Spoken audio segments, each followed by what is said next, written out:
விதி விதி அப்படின்னு சொல்றோம். விதினா என்ன? எதுக்காக விதின்னு சொல்றோம்? ஆமா சார், விதிங்கிறது பால்வழி பாதையில நட்சத்திரங்களால் தீர்மானிக்கப்படுகிறது. அது தசாபத்தி மூலமா அவரோட வாழ்க்கையில வந்து இந்த நிலையான விஷயங்கள், நிலையற்ற விஷயங்களை தீர்மானிக்குது நமக்கு. இப்ப பால்வழி பாதை அப்படின்னு நம்ம சொல்றோம்ல. இப்ப பால்வழி பாதைன்னா அதனுடைய அர்த்தம் என்ன? பால்வழி பாதைங்கிறது ஒரு ஒரு நீண்ட வெளிப்பாதை, அந்த ஒரு ஸ்பேஸ், வெளியிடம், வெற்றிடம், அதுதான் பாதை. இந்த வெற்றிடம்னு நம்ம சொல்றோம். அது வெற்றிடம்னா அங்க எதுவுமே இருக்கக்கூடாதுல்ல. வெற்றிடத்துல இருக்கும் ஒரு திறந்த வெளி. திறந்த வெளி. அந்த திறந்த வெளியில 12 வழிகள் அதுல இருக்கு. அதுதான் 12 பாவம் சொல்றது. பாவம்ங்கிறது அங்க விதி. அந்த 12 விதிகள் அங்க தீர்மானிக்கப்படுது. 12 பாவங்களைத்தான் 12 விதிகள் சொல்றோம். அந்த விதிகள் வந்து 8 சூத்திரங்களுக்கு உட்பட்டு அங்க உள்ள அடைஞ்சிருக்கு. அந்த சூத்திரத்துக்கு கட்டுப்பட்டுதே எல்லா செயலுமே நடக்கும். இயற்கை வந்து ஒரு சூத்திரத்தை, சட்டத்திட்டத்தை ஒண்ணு ஏற்றிட்டு அது பாட்டு பேசாம ஒதுங்கிருச்சு. அந்த சட்டத்திட்டத்துக்கு உட்பட்டு நீங்க நடக்கிறீங்களா அல்லது விதிமீறல் பண்றீங்களா அப்படின்னு உங்களுக்கு இயற்கையை வாட்ச் பண்ணிட்டு இருக்கு உங்களை. இப்ப கவர்மெண்ட் வந்து ஒரு சட்டம் போட்டிருக்கு அப்படின்னா அந்த சட்டத்தை மீறி நம்ம போன தண்டனை கிடைக்குதுல்ல. ஆமா, அந்த சட்டத்துக்கு உட்பட்டு போன தண்டனை இல்லைல்ல. இல்ல, ஒரு ரோடு வந்து ஒன் வேன்னு போட்டிருக்கு. நீங்க போய் ஒன்வேல போய் திரும்பி ரிட்டர்ன் வந்தீங்கன்னா வண்டி இடிக்கத்தான் செய்யும், ஆக்சிடென்ட் ஆகதானே செய்யும். ஆமா, அப்ப அரசு அதுக்கு பொறுப்பு எடுத்துக்க முடியுமா? நீங்க செஞ்ச தப்புக்கு நீங்க தானே தண்டனை அனுபவிக்கிறீங்க. கரெக்டா. அதுபோல இயற்கை சட்டத்திட்டத்தை நிறைவேற்றி விட்டுட்டு அந்த சட்டத்திட்டத்தை நம்மகிட்ட சொல்லல. அது சட்டத்திட்டத்தை சூத்திரங்களா அது இயக்கி இந்த பிரபஞ்சத்தை இயக்கிக்கிட்டு இருக்கு. அந்த சட்டத்திட்டத்தை பூரா உங்க கையில கொடுத்துட்டா நீங்க எதுவுமே நீங்க செய்ய மாட்டீங்களா? கரெக்டா. அப்ப அந்த சட்டத்திட்டத்தை தெரியாம நீங்க எதை தேர்வு செய்யறீங்களோ அதற்கு சட்டத்துக்கு உட்பட்டு இருந்துச்சுன்னா அதை அலோவ் பண்ணி சரி போ அப்படின்னு விட்டுரும். சட்டத்துக்கு மீறி நீங்க போகும்போது அந்த விதி உங்களுக்கு தண்டனை கொடுக்குது. ஓகே. இயற்கை யாரையும் கெடுக்கிறதுக்காண்டி படைக்கப்படல. ஓகே. நம்மதே தேர்வு செய்யறதுல தவறு பண்ணி நம்ம போய் லாக் ஆகிக்கிறோம். உதாரணத்துக்கு எடுத்துக்க, நான் வந்து எந்த தொழிலையாவது சம்பாரிச்சுக்கணும், நம்மள்கிட்ட வந்து வறுமையில இருக்கோம் நம்ம, அதனால மூலதனம் இல்லாத தொழிலா நான் பழகணும், படிச்சுக்கிறணும் அப்படின்னு ஆர்வப்பட்டு மூலதனம் அதிகம் இல்லாத தொழிலா 30 தொழில் படிச்சேன். 30 தொழிலையும் ஒவ்வொரு தொழிலையும் நல்ல ஸ்கில்டாதான் வந்தேன். ஆனா நான் 1 வருஷம் 2 வருஷம் தான் அந்த தொழிலை பண்ணுவேன். அதுக்கப்புறம் எனக்கு போர் அடிச்சு போயிடும், புது ஜாபுக்கு போயிருவேன். இப்படி போய் 30 தொழில் முட்டி மோதி வந்தேன். கடைசியில நான் எந்த தொழிலுமே பண்ணல. இல்ல, கடைசியில ஜோசிய தொழில தானே வந்து உட்காந்துருக்கேன். ஆமா, எனக்கு 5ஆம் பாவம் 1 தானே 10ஆம் பாவம் தொடர்பு உள்ளது. 11ஆம் பாவம் 1 தானே 10ஆம் பாவம் தொடர்பு உள்ளது. ஆமா, வேற எந்த பாவமும் எனக்கு 10ஆம் பாவம் தொடர்பு உள்ள, எந்த கிரகமும் 10ஆம் பாவம் தொடர்பு உள்ள. ஓகே. அதனால எனக்கு 5ஆம் பாவ தொழில் தான் அப்படின்னு சொல்லி இயற்கை முடிவு பண்ணி வச்சிருக்கு. கரெக்டா. அதுல நான் போய் என்ட்ரி ஆகல முன்னாடி. ஓகே. என்ட்ரி ஆகாதனால அது எனக்கு கிடைக்கல. நான் வேற வேற ட்ராக்ல எல்லாம் போனதுனால எனக்கு விதி கொடுக்கணும், வளைஞ்சு கொடுக்கலாம் நம்மளுக்கு. எப்ப நான் ஜோசியத்துக்குள்ள வந்தனோ, அதுக்குரிய திசை குரு திசை வந்ததோ அப்பதான் விதி எனக்கு ஒத்துழைப்பு கொடுச்சு. அது வரைக்கும் நான் போய் எனக்கு 5ஆம் பாவ தொழில் இருக்கும்போது நான் 4ஆம் பாவ தொழில போய் செஞ்சேன். ஆர்க் அண்ட் கேஸ் வெல்டிங் பண்ணேன். ஓகே. ஸ்கிரீன் பிரிண்டிங் வேலை பண்ணேன், ப்ரொடக்ஷன் லைன், ஸ்டிக்கர் ஒட்டுனேன், ஒர்க் ஷாப் வேலை பார்த்தேன், டிங்கரிங் வேலை பார்த்தேன், பெயிண்டிங் வேலை பார்த்தேன். பூரா 4ஆம் பாவ தொழிலா இயக்கிக்கிட்டு இருந்தேன். அப்ப எனக்கு இயற்கை எதுவுமே எனக்கு ஒத்துழைப்பு தரல. எனக்கு 5ஆம் பாவ தொழில்ங்கிறது நான் ஜோதிடம் படிச்ச ஒரு படம் என்னால தெரிய முடிஞ்சுச்சு. அதனால ஜோதிடம் படிச்சதுனால நம்மளுக்கு ரூட்டு 5ஆம் பாவ ரூட்டு இதுதான், இதுக்குள்ள போனாதான் நம்ம சம்பாதிக்க முடியும்னு சொல்லிட்டு உள்ள போனேன். சம்பாதிச்சீங்க. கரெக்டா இயற்கை எனக்கு வழி கொடுத்துச்சு. இதுக்கு முன்னாடி இயற்கையை மீறி நான் போய் எல்லா வேலையும் செஞ்சுக்கிட்டு இருந்தேன் தெரியாம. எனக்கு தெரிஞ்சுன்னா அந்த பாதையில போகணுங்கிற அவசியம் இல்லைல்ல. சரி, இப்ப குரு தசை வர்றதுக்கு முன்னாடி வேற தசைல எல்லாம் நீங்க ஜோசியம் பண்ணி போயிட்டு இருந்தீங்கன்னா உங்களுக்கு வந்திருக்குமா, சம்பாதிச்சிருக்க முடியுமா? ராகு தசை குரு புத்தியில தான் நான் ஜோசியத்துக்குள்ளே வந்தேன். அதுக்கு முன்னாடி நியூமராலஜி, ஃபார்மஸ்ட்ரி, பட வழக்கம், சாம்பிரியாலட்சணம் இதெல்லாம் பண்ணிக்கிட்டு இருந்தேன். ஆனா ராகு தசை குரு புத்தி வரும்போது எல்லாவும் ஃபெயிலியர் ஆகுது. 5ஆம் பாவம் லக்னம் சாராத 7ஆம் பாவம் சார்ந்த காரகம் காதல், அங்க காதல் கட்டாகுது. அதே 10ஆம் பாவம் சார்ந்த கலைத்தொழில் நல்லா இருக்கு. ராகு தசை குரு புத்தியிலதான் நான் வந்து மூட்டை மூட்டையா காசு வேண்டி வந்தேன். KS சேகர் கடையில, லாட்டரி சீட்டு கடையில நான் பெயிண்டிங் வேலை பார்த்தேன். அங்க பூரா லாட்டரி சீட்டு வாங்குறவங்க 1 ரூபா 2 ரூபாயா கொடுக்குறதுனால சில்லற காசா அங்க நிறைய சேரும். அதனால சில்லற காசை பூரா பெயிண்டர்களுக்கு தான் டிஸ்போஸ் பண்ணுவாங்க. குட்டிச்சாக்கு நிறைய மூட்டையா கட்டி வச்சிருப்பாங்க, 1000 2000. அப்படி அப்படியே குட்டிச்சாக்கை தூக்கி ட்ரை சைக்கிள்ல போட்டு கொட்டி கடையில் உட்காந்து நாங்க எண்ணிக்கிட்டு இருப்போம். நான் அப்ப சொல்லுவேன், எனக்கு குரு தசையில குரு புத்தியில மூட்டையா எனக்கு பணம் கிடைச்சிருக்கு, அதனால குரு தசையில கட்டுக்கட்டா சம்பாதிப்பேன் பாரு அப்படின்னு சொல்லி சவால் விடுவேன் அந்த காலத்துல. அதே மாதிரி குரு தசையில நான் கட்டுக்கட்டா சம்பாதிச்சேன். சாதாரணமா ஒரு 5 கோடி ரூபாய் மினிமம் சம்பாதிச்சிருப்பேன் 16 வருஷத்துக்குள்ள. ஒவ்வொரு குரு ஆந்திரம் வரும்போதும் எனக்கு 3,40,000 ரூபாய் வரைக்கும் பணம் வரும். 9 புத்தியில பாத்துக்கங்க. 9 புத்தியில 340 ஒவ்வொரு அந்தரம் வரும் இல்லையா, ஒவ்வொரு புத்திலையும். ஆமா, அந்த அந்தரத்திலையும் 340 கணக்கு பண்ணிங்க. 340 அவ்வளவு காசு சம்பாதிச்சேன். அப்ப விதி வந்து எனக்கு தடை போடல. நான் போய் தவறான பாதையை செலக்ட் பண்ணிட்டு அந்த பாதையில போயிட்டேன். சரி, அதனாலதான் நம்ம முன்னோர்கள் சொன்னதாக வழி நீ போ, விதி காட்டுற வழியில நீ போ. விதியை மீறி போனேன்னா விதியை இழுத்து செல்லும். உன்னைய அழைத்து செல்லும் போது அதோடய இணங்கி போ, விதியை மீறி போகாத அப்படின்னு சொல்றது. நீங்க ஜோதிடம் படிச்சுட்டீங்க, இதான் விதியும் தெரியுது. விதியும் தெரியாத பாமர மக்கள் என்ன பண்ணுவாங்க? அதுதான் சார், இதுவரைக்கும் விதியை பத்தி தெரியறதுக்கு வழிகள் இல்லை. இப்ப பாஸ்கரா ஜோதிட முறையில விதிகளை தெரிந்து கொள்றதுக்கு வழிகள் இருக்கு. கரெக்ட். முதல்ல இருந்தது வந்து ஒரு ஆதாரமற்ற ஒரு சூழல் ஜோதிடத்துல இருந்தது. இப்ப நம்ம வந்து பாவ கணிதம் பண்ணி அதன்படி பலன்கள் நடக்கிறத பிராக்டிக்கலா எல்லாருமே உணர்ந்திருக்கோம். இப்ப இதை உணர்ந்து செய்யறதுல உங்களுக்கு என்ன?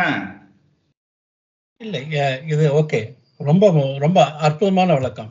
இப்ப பாயிண்ட் என்னன்னா, இப்ப விதி தெரிஞ்சதுன்னா அது வழியா போறோம். பட் இப்போ ஒருத்தருக்கு திருமணம் இல்லை, அது திருமணம் தடைப்படும், மறுபடியும் நடந்தால் திரும்பி வருவாங்கன்னு இருக்கு.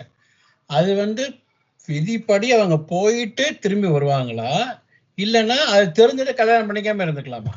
அது நம்ம பெரிய அறிவாளி இல்லை சார். நம்மளுக்கு வசதி வாய்ப்பு இருக்கு, நம்ம எப்படி 2ஆம் தரம் கட்டுறது, நம்ம எப்படி வசதி இல்லாத பொண்ணை கட்டுறது அப்படின்னு நம்ம டைலாக் பேசுறோம்ல. ஆமா, இப்ப எவன் பொண்ணை பார்த்து நல்லா குடும்பம் நடத்தணும்னு கல்யாணம் பண்றான், அவ சம்பாதிக்கிறாளா நம்ம சம்பாதிக்கிறோமா, 2 பேரும் ஜாலியா இருந்தோமா அப்படிதான் நினைச்சிட்டு போய் கல்யாணம் பண்றான். பிடிக்கலையா டேக் இட் ஈஸி பாலிசின்னு டைவர்ஸ் பண்ணிட்டு வேற கல்யாணம் பண்றதுக்கு முடிவு எடுத்துறான்ல. ஆமா. அப்ப விதி வந்து அவங்கள செய்யக்கூடாது செய்யுன்னு சொல்லுது. இல்ல நம்ம தான் பண்றோம். நீங்க செஞ்சு போட்டு விதியை கூடாது சொன்னீங்கன்னா, தாலி கட்டுறதுக்கு முன்னாடி நீங்க விதிட்டு போய் கேட்டீங்களா நான் தாலி கட்டவா வேண்டாமான்னு?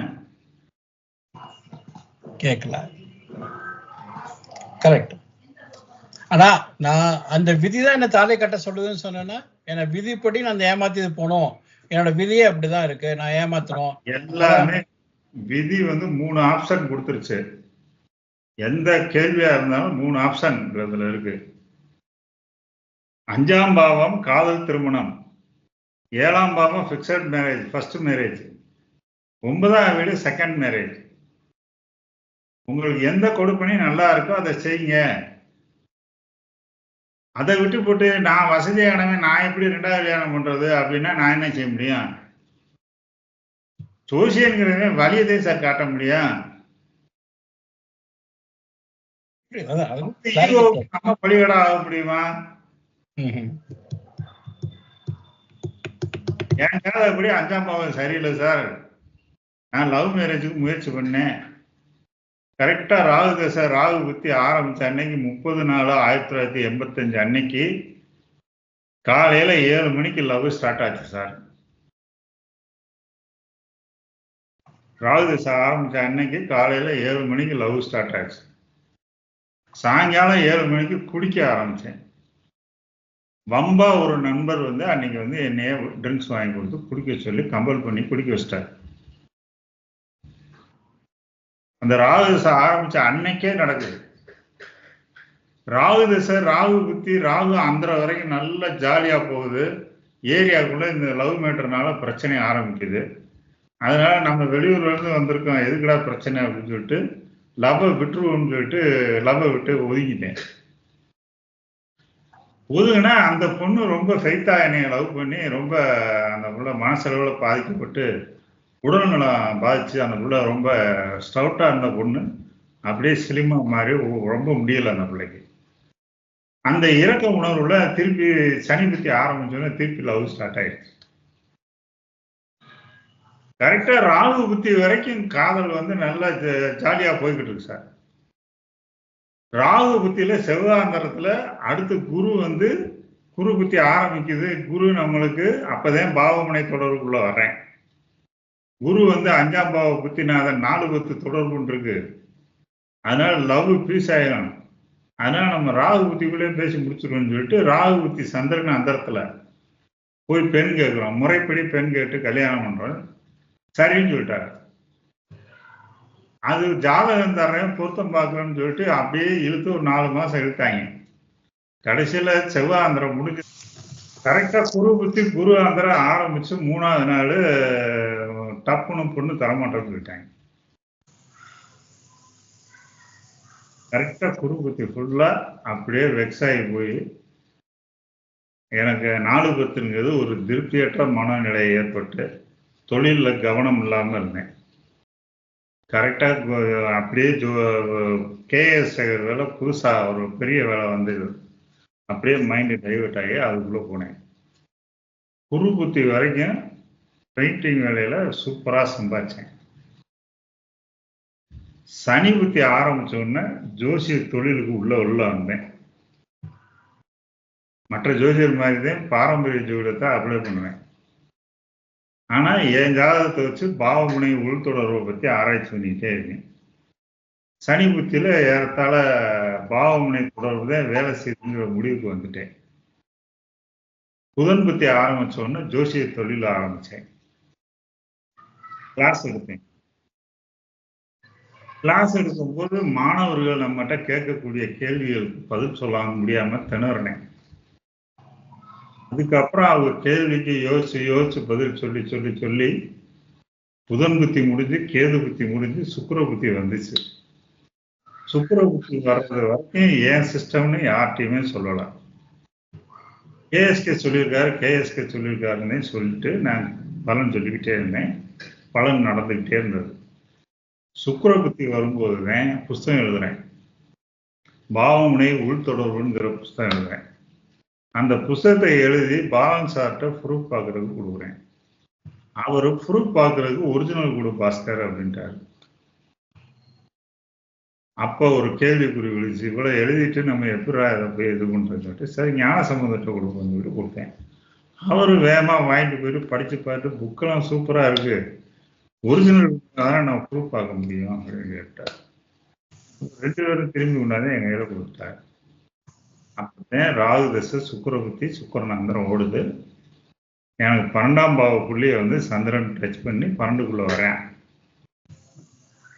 திடீர்னு ஒரு நாள் ஒரு 3 மணி 20 நிமிஷம் இருக்கும்.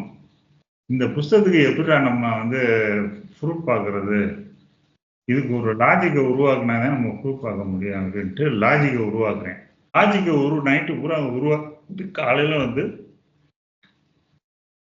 நான் எழுதி வச்சிருக்க புஸ்தகத்தை எடுத்து வாசிச்சுட்டு இந்த லாஜிக்கை யூஸ் பண்ணி பார்க்குறேன். லாஜிக் படி அதை எழுதியிருக்கேன். லாஜிக்கு எனக்கு தெரியாம என் மைண்ட்ல உள்ள வந்து உட்காந்துக்கிடுச்சு. அப்புறம் உற்சாகம் எனக்கு வந்து பயங்கரமான உற்சாகம் எடுத்து நல்லா இருந்துச்சு. அதுக்கு பிறகு அந்த லாஜிக்கை வச்சு ஒவ்வொருத்தருக்கும் ப்ரொடிக்ஷன் கொடுத்தேன். அப்போ புஸ்தகத்துல இல்லாத விஷயத்தையும் நம்மளால சொல்ல முடியும் அப்படிங்கிற ஒரு கான்ஃபிடென்ட் வந்தது. அந்த லாஜிக்கை 10 இயர்ஸ் யூஸ் பண்ணேன். அந்த 10 இயர்ஸ்ல நல்லா ஃபில்டர் பண்ணி பக்காவா லாஜிக்கை உருவாக்கிட்டேன். அந்த 10 இயர்ஸ்க்குள்ள என் ஸ்டூடெண்ட்டுக்கு பூரா ஒவ்வொருத்தரும் என்னை டைவெர்ட் பண்ணி பண்ணி இது சரியா வரல அது சரியா வரலன்னு மட்டும் சொல்லிக்கிட்டே இருப்பாரு. நான் அப்போ வந்து லக்னம் சார்ந்தது சாராததுங்கிற ரூல் கண்டுபிடிக்கலாம். அதனால எல்லாரும் கருத்துக்களையும் வாங்கி வச்சுக்கிறோம். நேரடியாக யார்ட்டையும் வெளியே எதுவும் சொல்ல மாட்டேன். அதுக்கப்புறம் தான் லக்னம் சார்ந்தது சாராதது இதெல்லாம் கண்டுபிடிச்சு கரெக்டாக அந்த லாஜிக்கை ஃபிட் பண்ணி சொல்லும்போது அந்த லாஜிக்கு மீறி எதுவுமே நடக்கல.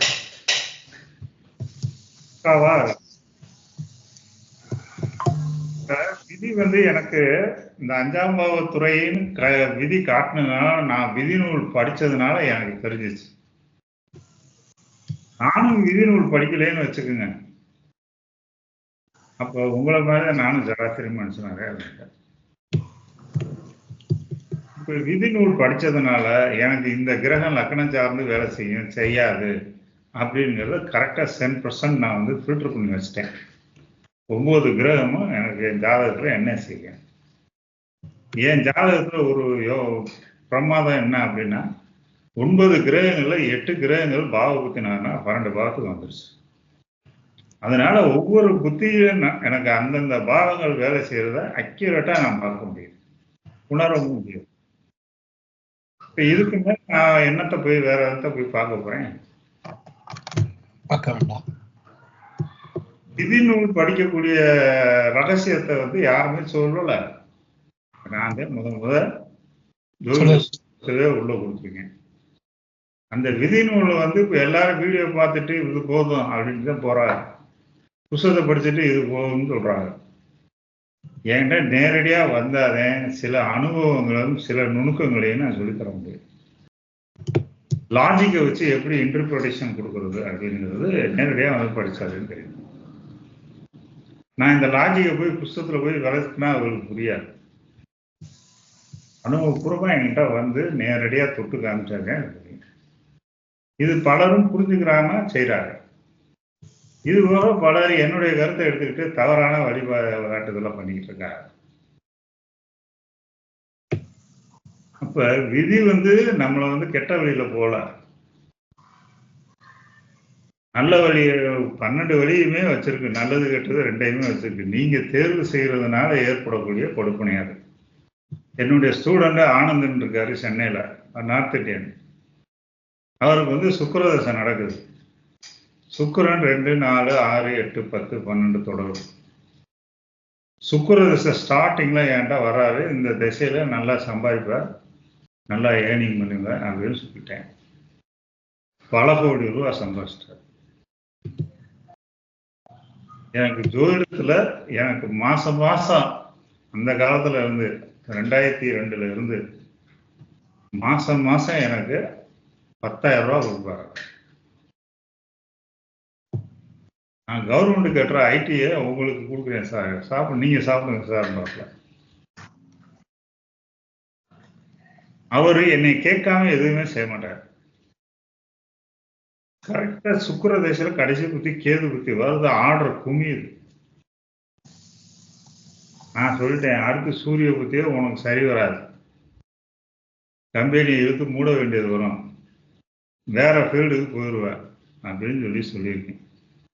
கேது புத்தி கூட என்னை போட்டு டெய்லி ஃபோன் பண்ணி கொள்ளுவாப்புல, சார் என் தொழில் க்ளோஸ் ஆயிருன்னு சொல்றிய, ஆனா ஆர்டர் வந்து சார் அப்படின்னா, நம்பாத, உன்னை இழுத்து உள்ள கோக்க போது, நம்பாதன்னு சொல்லிக்கிட்டு இருக்கேன். ஆள் வேலை நிறைய வருதுன்னு சொல்லி ஆளை நிறைய போட்டுக்கிட்டான். பார்த்தா திடீர்னு அக்கௌண்ட்ஸ்ல ஃபண்ட்ஸ் நில் பேலன்ஸ் வந்துருச்சு. என்னடான்னு பார்த்தா 50 பேரை லேபர் போட்டாரு எக்ஸ்ட்ரா. 50 பேருக்கு ஒரு வருஷம் சேலரி கொடுத்தா எப்படி அக்கௌண்ட்ல நிற்குமா? ப்ரொடக்ஷன் கம்மியா இருக்கு, லேபர் அதிகமா வச்சிருக்காரு. ஒரே நாள்ல 50 பேரை வேலையை விட்டு தூக்கிட்டோம். கரெக்டா சூரிய புத்தி ஆரம்பிச்சு 4வது நாள் அவர்கிட்ட இருக்க இன்ஜினியருக்கும் இவருக்கும் பிரச்சனை ஆயிடுச்சு. இன்ஜினியர் நான் ரிசைன் பண்ணிட்டு போறேன் அப்படின்னு சொல்லிட்டு ரிசைனிங் லெட்டரை கொடுத்துட்டார். அவரை நான் தான் 2002 கொடுத்தேன், இவர் உனக்கு நிறைய சம்பாரிச்சு கொடுப்பாரு, இவரை விட்டுறாத அப்படின்னு சொல்லி வச்சுங்க. கரெக்டா சூரிய புத்தி ஆரம்பிச்ச உடனே அவர் வெளியே போனாரு. கம்பெனி இழுத்து 3 வரை இன்னும் திறக்கல. விதி கிளியா இருக்கு. விதியை முன்கூட்டி தெரிஞ்சு நம்ம உணர்ந்து அதை செய்ய போனோம்.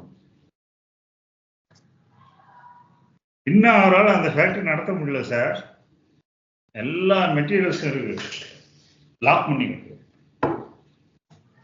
சரியான ஆள் செட் ஆகும். அப்ப சம்மரி நீங்க எப்படி சொன்னாலும் விதிப்படிதான் எல்லாம் நடக்கும். அது தெரிஞ்சுண்டாக்க நம்ம தகுந்த மாதிரி நடுவு செலவு அதிக பாதிப்பு இல்லாம தப்பிச்சுக்கலாம். அதானே சம்மரி? அதுதானே? ஆமா, விதியை மாற்ற முடியல.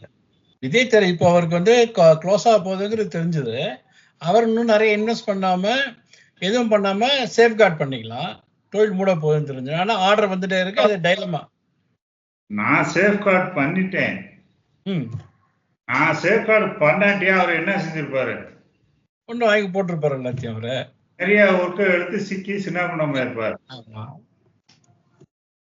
ஒன்றும் இல்லை சார், என் கூட பிறந்த அண்ணன் எங்க வீட்டிலேயே நான் மூத்தவர். அவர் கேது தசை ஆரம்பிக்குது, கேது 9ல் இருக்காரு. கேது 9ல் இருந்து 5-9 சப்ளானுடைய ஸ்டார்ல இருக்காரு. அப்ப எங்க அண்ணன் சம்சாரம், என்னங்க உங்க அண்ணனுக்கு இப்ப ஜாதகம் பாருங்க அப்படின்னு நான் புதன் திசையில கடைசி புத்தியில கேட்குறாங்க, சனி புத்தியில. நான் அண்ணனுக்கு போய் ரொம்ப குறை சொல்லக்கூடாது, நம்ப மாட்டாங்க. அதனால இந்த தொழிலெல்லாம் க்ளோஸ் ஆயிரும், வேற தொழிலுக்கு போக வேண்டிய வரும், தொழில் நடத்துறது கஷ்டம்தான் அப்படின்னு சொல்லி நான் சொல்றேன். 5-9ங்கிறது 10க்கு 8-12 தானே. எங்க அண்ணன் குரு திசை எண்டில் லோன் வாங்கினவன், 2ஆம் பேங்க்ல சர்டிபிகேட்டை வச்சு வாங்கி டபுள் எம்ஏ. அவர் குரு திசை எண்டில் வாங்கினவர் சனி திசை ஃபுல்லா லோன் கட்டல, புதன் திசை ஃபுல்லா லோன் கட்டல. கரெக்டா கேது திசை வந்தோடனே ஜப்தி பண்ணி அள்ளிட்டு விட்டாங்க. ஒரு 100 ரூபா காசு கூட லோன் கட்டல சார். ஆனா அதை வச்சுதே ஜீவனாசனம் பண்ணாங்க. நான் சொல்லிட்டு வந்த ஒரு போய் என் அண்ணன் ஃப்ரெண்டு ஒரு ஜோசியர் ஊர்ல இருக்காரு, அவர்கிட்ட போய் காட்டாம கேது உனக்கு 9ல் இருக்கு, சூப்பரா இருக்கும் அப்படின்னு சொல்லிட்டேன்.